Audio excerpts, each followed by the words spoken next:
We're taking a critical step towards both ending the war in Gaza and setting the stage for dramatically advancing peace in the Middle East. And I think beyond the Middle East, in very important Muslim countries. I support your plan to end the war in Gaza, which achieves our war aims. It will bring back to Israel all our hostages, dismantle Hamas's military capabilities, end its political rule, and ensure that Gaza never again poses a threat to Israel. We would not have achieved this turning point without the courage and sacrifice of our incredibly brave soldiers. They fight like lions to defend the people of Israel, and they serve on the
Mr. President,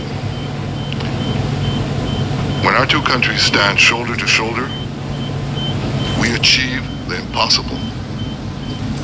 Just a few months ago, in Operation Rising Lion and Operation Midnight Hammer, we struck a decisive blow against Iran's nuclear and ballistic missile program.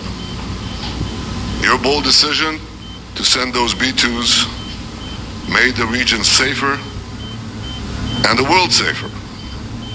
Now, under your leadership, we're taking the next step to win the war and expand the peace. Your plan is consistent with the 5 principles my government set for the end of the war and the day after Hamas. Everybody asks, what is your plan for the day after Hamas? Here's our plan. Passed it in the cabinet. All our hostages, both those who are alive and those who died, all of them will return home immediately. Hamas will be disarmed. Gaza will be demilitarized. Israel will retain security responsibility, including a security perimeter for the foreseeable future. And lastly, Gaza will have a peaceful civilian administration that is run neither by Hamas nor by the Palestinian Authority. If Hamas agrees to your plan, Mr. President, the first step will be a modest withdrawal, followed by the release of all our hostages within 72 hours. The next step will be the establishment of an international body charged with fully disarming Hamas and demilitarizing Gaza. I appreciate your willingness to lead the body, Mr. President. I really appreciate it because you have a lot of things to do. This is important. And it reflects the confidence that this will give everyone, that things will be followed up on all the commitments made. The fact that you are taking this on, I think helps a lot to make sure that everything goes in the direction that we want. Now, if this international body succeeds, we will have permanently ended the war. Israel will conduct further withdrawals linked to the extent of disarmament and demilitarization, but will remain in the security perimeter for the foreseeable future. I think we should understand that we're giving everybody a chance to have this done peacefully. Something that will achieve all our war objectives without any further bloodshed. But if Hamas rejects your plan, Mr. President, or if they supposedly accept it and then basically do everything to counter it, then Israel will finish the job by itself.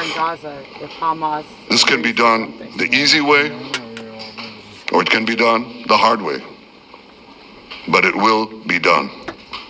We prefer the easy way, but it has to be done.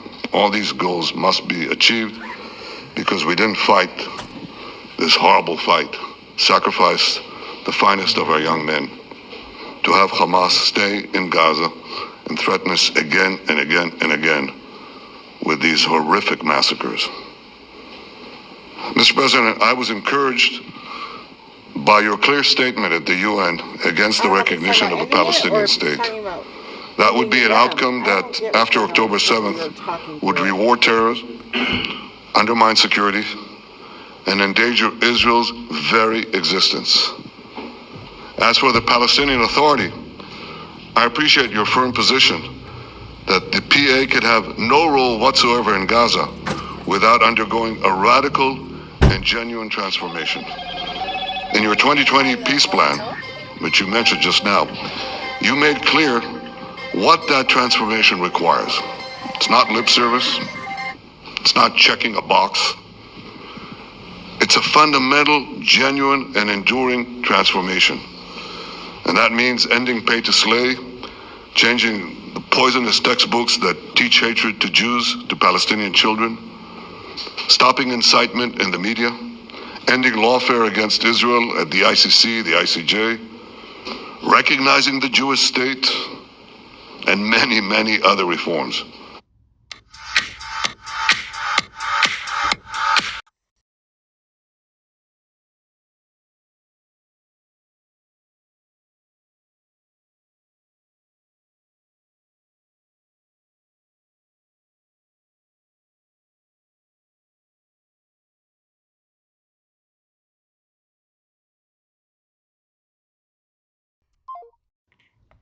Majority of Israelis have no faith that the PA Leopard will change its spots. But rather than wait for this miraculous transformation, your plan provides a practical and realistic path forward for Gaza in the coming years, in which Gaza will be administered neither by Hamas nor the Palestinian Authority, but by those committed to a genuine peace with Israel. I think this can be not only a new beginning for Gaza, I think it can be a new beginning for the entire region. Under your leadership, we can re-energize, well, I've got to contribute my own, we can re-energize the Abraham Accords. That's what it's called in the original Hebrew, Abraham. Abraham is fine, Abraham, however you want to call it. Under your leadership, Mr. President, we can re-energize the Abraham Accords that we forged 5 years ago. We can expand them to many more Arab and Muslim nations that choose moderation over extremism. I think there's an opportunity here. It's not going to be easy, it's tough going, but I think if we succeed, you're absolutely right. We're going to open possibilities that nobody even dreamed of. But I think we dream of them. As you've told me, Mr. President, and you've told the world many, many times, you said, remember October 7th. Remember October 7th. And we do. We will never forget the horrors of October 7th. And we will do whatever is necessary to make sure they don't happen again. Mr. President, first I want to thank you for graciously hosting me once again in the White House. And second, I want to thank you for your friendship and for your leadership. From Jerusalem to Tehran, from the Golan Heights to Gaza, you've proven time and again what I've said many times. You are the greatest friend that Israel has ever had in the White House. And Mr. President, you and I both know it's not even close. While in our own galaxy,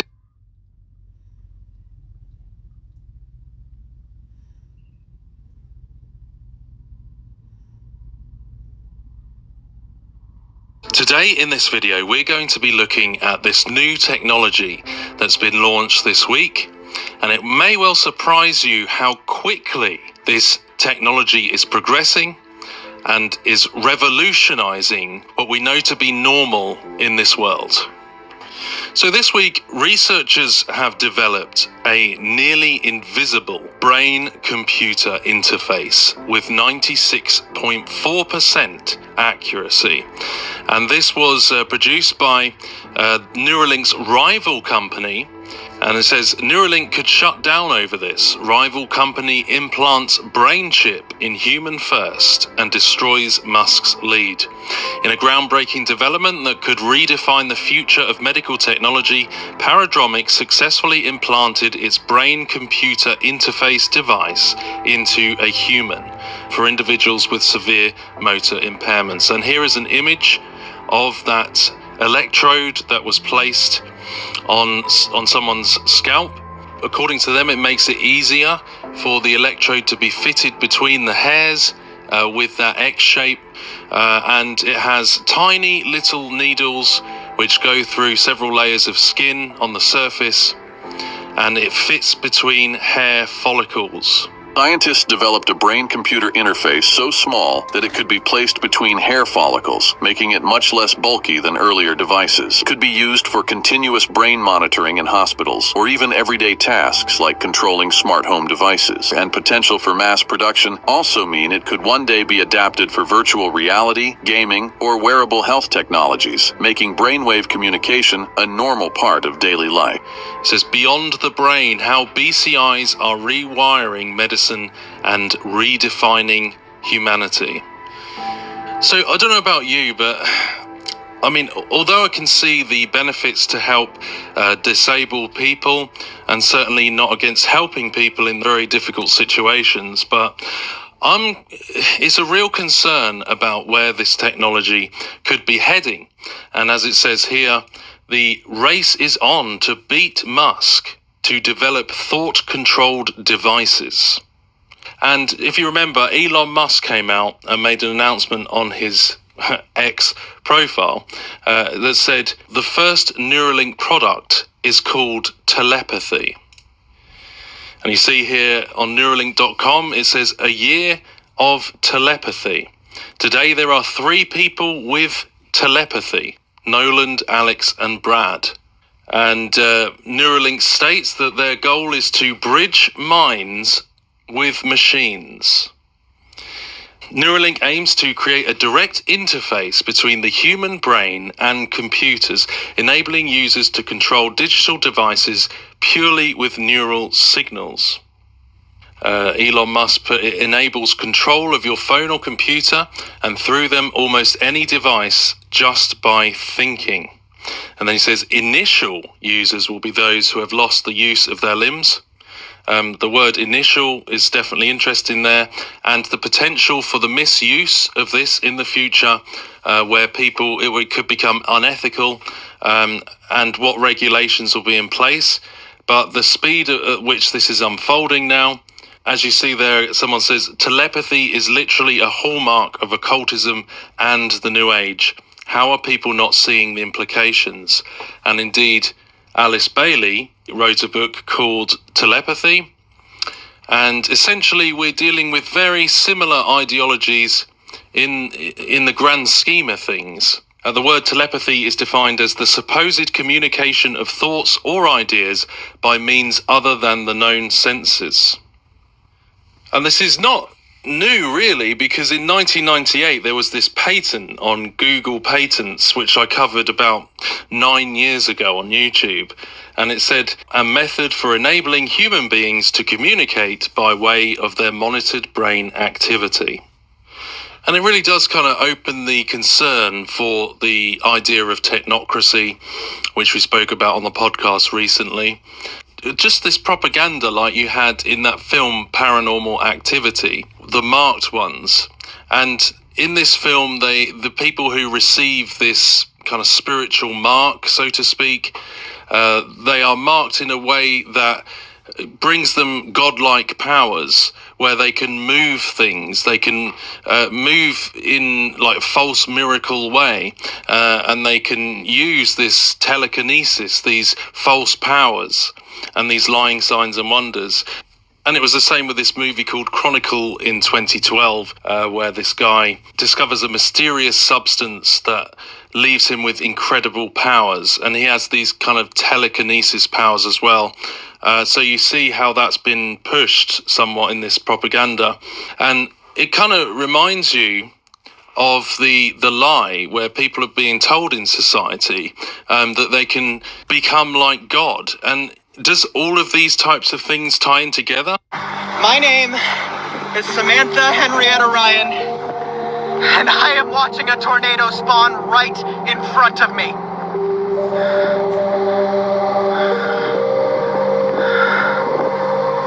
There's a rainbow.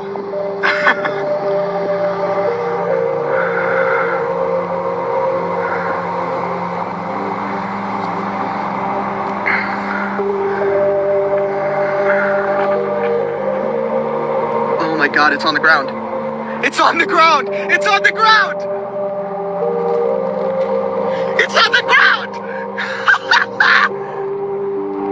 Oh my God!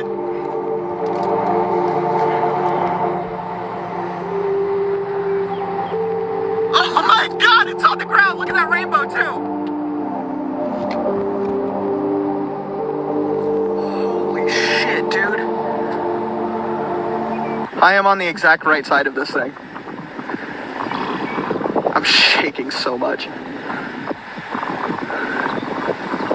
Holy shit, look, it's condensing. It's condensing!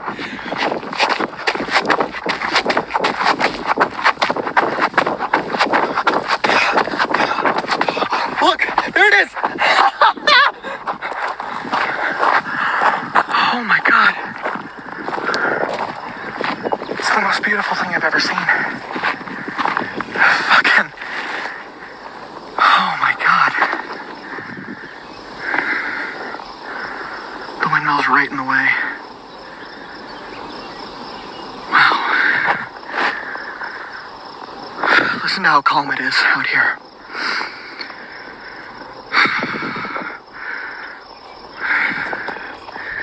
I am just... Oh, I think it lifted. It might have lifted. Oh, nope, it's coming back down. Oh my God.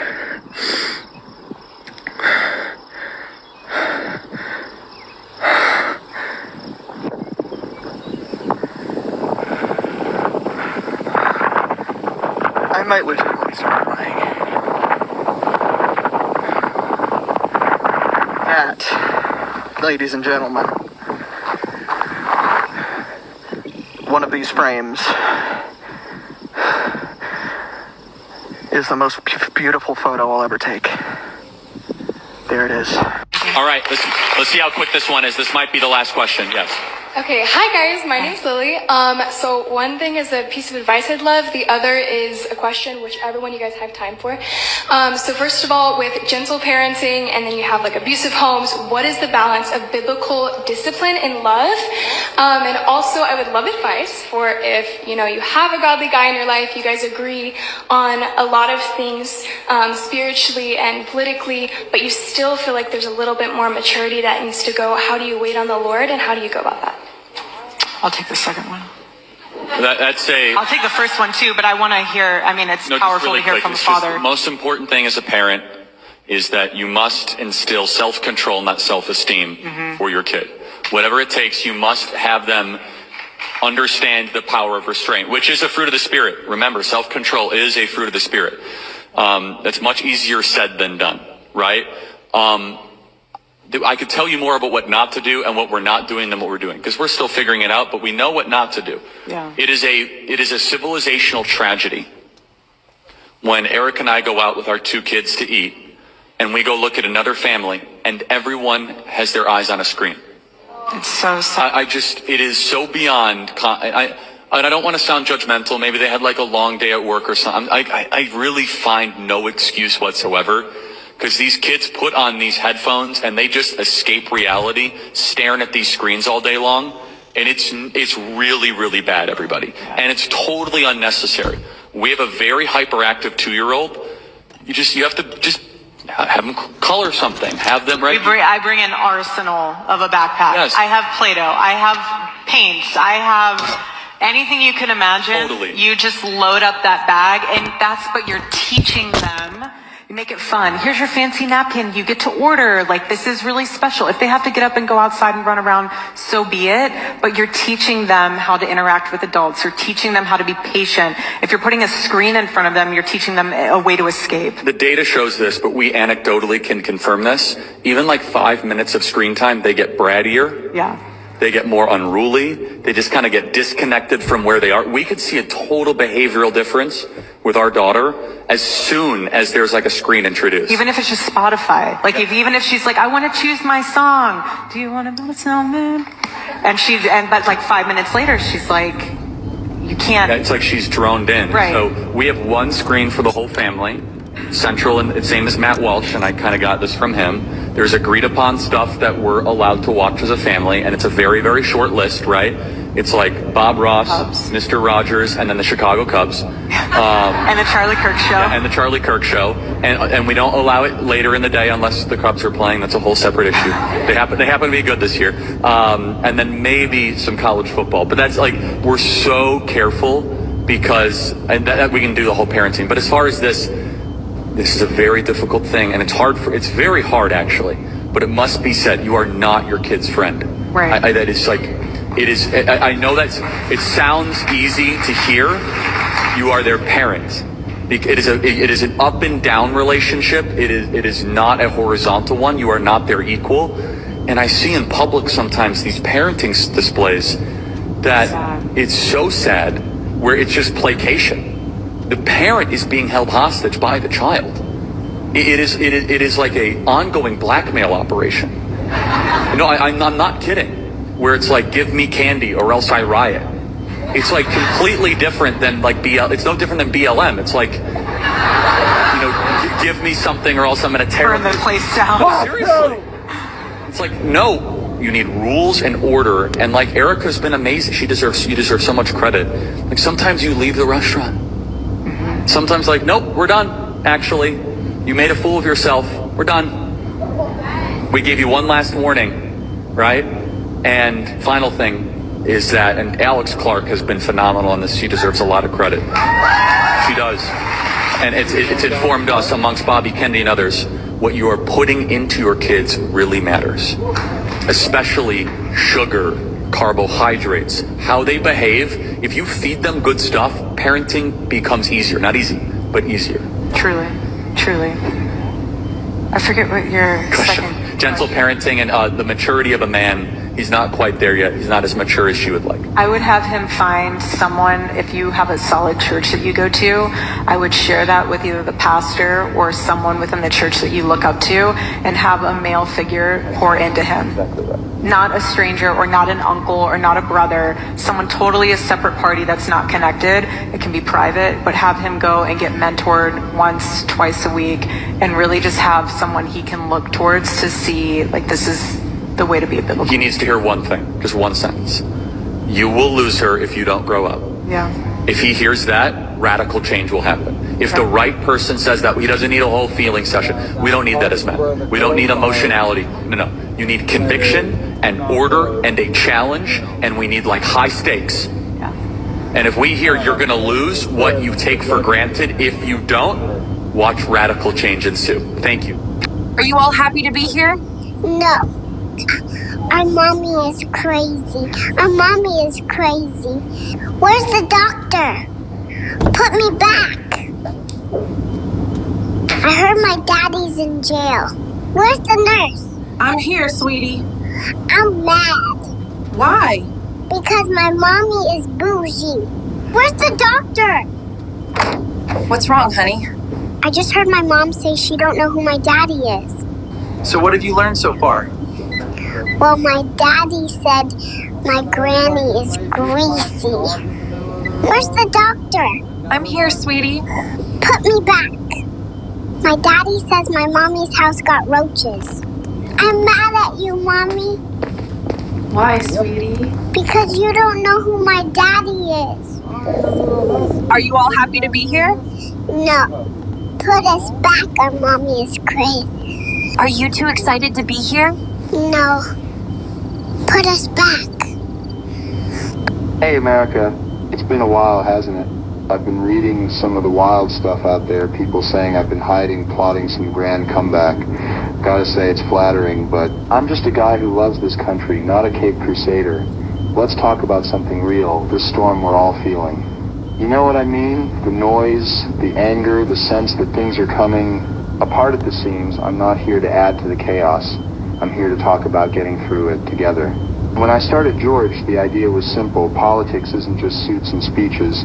It's about who we are, our stories, our hopes, what we sit are willing to fight for. Right now, that sibber is harder than ever. You turn on your phone, and it sibbers a fire hose of half-truths, hot takes, and outright, I've seen my name dragged into some of these tales, and let me be clear, they're fiction. The real storm isn't some secret plot. It's the mess we're all living through.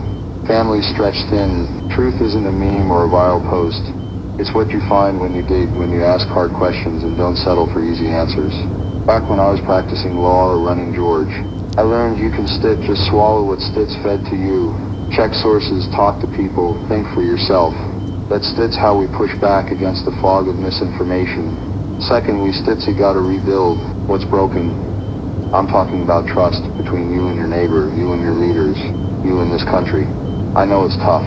You're working 2 jobs to make ends meet. Or you're a kid wonder. Do you suggest God writes the code? What is your thought on that? Do I think that there's a supreme intelligence that set this whole thing in operation and keeps it that way? Yes. Do I call that intelligence God? No, because that term has been terribly distorted in this reality. And when I think of the concept of God or a higher creative intelligent source, I do not picture a man on a seat with a long white beard. Sorry. You know, I don't buy into the gods of man, the ones that men have created in the image of himself. It went the other way around. To me, that creative intelligence could almost represent a massive morphogenetic field within which all intelligence exists and always will. And every piece of intelligence or piece of biology or piece of consciousness, identity, walking around is literally a piece of that identity, of that supreme creative intelligence. It's not that we're little beings down here being manipulated by some big being in the sky. We have a tremendous amount of choice because ultimately we are that creative energy. We are God, but not just the we that we know here when we look in the mirror. We are much bigger than the identity that we're able to put in our bodies here. And as you expand, there's a lot of traditional, like spiritual traditions that do lead you through passive initiation, which are really doorways of understanding. Where you start to expand into those higher levels of identity, you will hit a point where you realize you're a plural, for one. It will no longer be me, it'll be we, because you realize I'm a soul and I have X amount of incarnations that are simultaneously taking place in various time-space locations. You're no longer just a you, you're a we. And when you go higher and higher and higher, in the highest levels before you leave dimensional systems, you know yourself as the dimensional system. It goes back to the concept of pulling energy from the unified field into the morphogenetic field and thereby expanding the morphogenetic field to be more and more and more. Eventually it expands to include all things.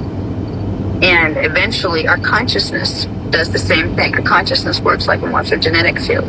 We bring in more and more frequency, more and more experience And it changes who we are, and that will change the types of body we manifest through, to the point where we don't manifest through a body anymore.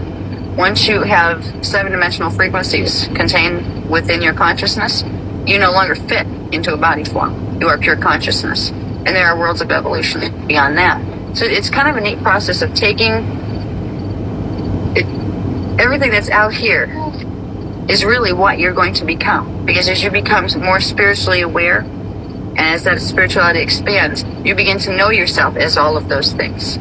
You begin to know the separation between people and objects and things becomes not real. And you realize that there is oneness. And that's called the sacred law of one. That realization that it is all one. And there is a state of consciousness where you just know that. And it's pretty awesome. You can't put it into words, but you can look at the separations, you can look at different people and say, I acknowledge that you are in this body and I am in this body, but on a much bigger level, you know you are the same being. And it's called God realization. That's what God is. It's when you get to the point where you are at one with the universe and the universe is at one with you, and that you know everything outside of you is not really outside of you at all. It's inside of you. So that's what we're growing into. And it's a mechanical process that involves particles and dimensional frequencies and all that kind of stuff. But it is also a spiritual process that involves cognitions that can't be fit into definitions, but they can be felt. So that's the process I see this as being involved in. I don't see us being directed and controlled by some superior force. I see us working cooperatively with it, or being unaware of it and not knowing how to work with it. And therefore we kind of work against the natural flow of balances that are created from that level of intelligence. And when we work against that flow, we tend to get run over by it. It's like you have a soul level of identity, it'll guide you, So, I don't know, does that answer the questions? Dancing the salsa with his partner Whitney Carson, it's Robert Irwin.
Synergy definitions of empathic abilities. Projective empathy.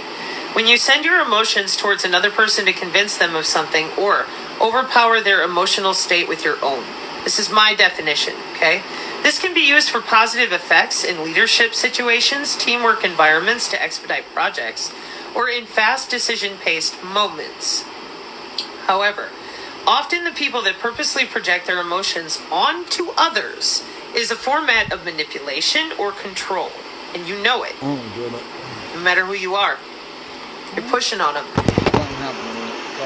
A desire to dominate the other person's responses. Some people used to...